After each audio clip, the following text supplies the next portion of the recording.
week. It's Fun Friday, and it all begins with what to watch, especially with nasty weather in the weekend for Sunday.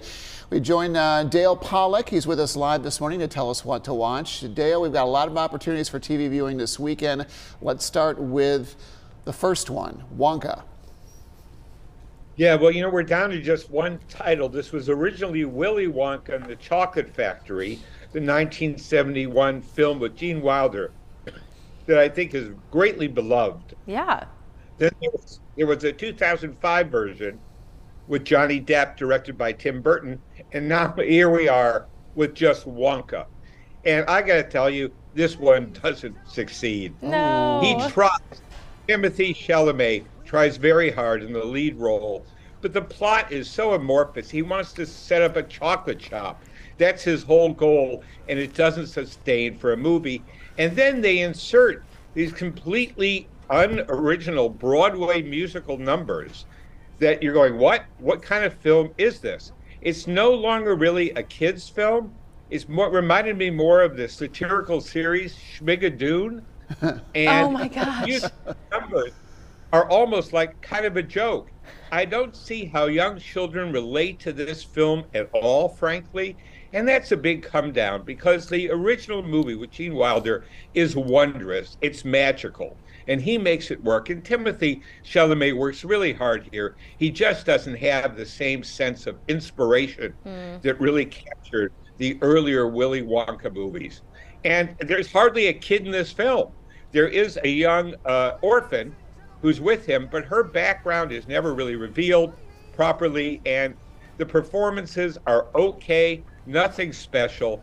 This was a disappointment. I really looked forward to see what they were going to do with kind of the Wonka legend, and this film just disappoints. I guess they were trying to do something different, giving you that prequel element, but yeah, I see what you're saying there. I think a lot of people we're really looking forward to this. So what's your popcorn rating? I'm scared. Popcorns. Okay. It just doesn't succeed on any level, I think. That's really a shame. Yeah. Too, and especially they have a great story to kind of build into and kind of do that, and it stinks that they not sure what they want this to be. Is it a musical, whatever, and they can't develop the storyline. Yeah. That's too bad. All right. They just miscalculated. That's okay. We could keep talking about this because I am intrigued by it. But let's talk about your second one here, The Holdovers. Yeah, that's still in theaters, and I got to tell you, this is a really delightful film to watch. It's got a great actor at work, Paul Giamatti, called Sideways, about the wine industry in California. This is a somewhat familiar story. The cranky old professor has to stay over the holidays with a kid who has nowhere to go. So the two of them are at this private school alone, and it's about the dynamic between them.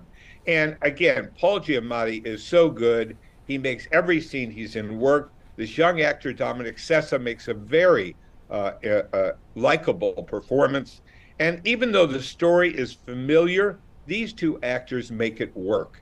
And we become emotionally involved. It's one of Paul Giamatti's best performances. He and this director clearly have a synchronicity, a way of working together that results in really good acting. And The Holdovers, I found to be a very satisfying and enjoyable film. So it's beginning to retreat now that the Christmas movies are coming. But if it's still in a theater near you, I urge you to go see it. It's really enjoyable. It's well written. It's intelligent filmmaking, which we don't see a lot of at this time of the year.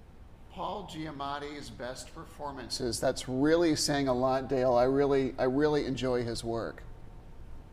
You will enjoy this film, Brian. Okay. What's your popcorn rating? 3 popcorns. Okay. 3, not 4? You seem to have glowing reviews. Well, because it's a very familiar story. It doesn't really break any new ground in storytelling. That's why I'm giving it 3. Yeah, that's fair. Okay, that makes sense. All right, final one here. The Boy and the Heron. Tell us about that. Well, this is from the Japanese anime and animation master Hayao Miyazaki. He's made about 3 films now that are supposed to be his last film. And this one was definitely touted as his last movie. And I read recently that he's now at work on another one. But this film takes your breath away. Really? It is so gorgeously animated. It is illustrated in a way that you're in the frame along with the action. Just exquisite drawings. This may be his most beautiful film. He's directed more than 20 animated films, so he has a high standard, and this film is right up at the top. It's a simple story. During World War II, Japan is being bombed. A father takes his son after their mother dies to the country, and the son engages in these new adventures. It's just so well constructed, so beautifully illustrated. It's not the most dynamic of the Miyazaki films, like Spirited Away or Howl's Moving Castle. It doesn't quite have the drive of those stories, but it's a story to just sit back and watch the beautiful, beautiful images that this world-class animator has created over his entire career. And if this is his swan song, it's an appropriate one, because it's really, I think, the most beautiful film to watch of the entire year. Wow. Terrific. This sounds right up my son's alley, as a Yeah, matter of fact. all right. Yeah. Put that on your list. And how many popcorns are you giving that one, Dale? 4 popcorn. 4 popcorn. Terrific. Brian, your son will relate to the young boy who's the protagonist in the story. Okay. That's why this is the real family film that works on every level for different age audiences, and it still satisfies. Sounds like a Friday night Slocum special. That's what it sounds like. Yes, it does. Dale, thank you so much for that personal review for Brian's family, but also for everybody else at home. Here are those box office titles one more time: Wonka, The Holdovers, and The Boy and the Heron. You can find more of Dale's reviews on his website or on the WXI YouTube playlist that's titled Movies in Review. You can find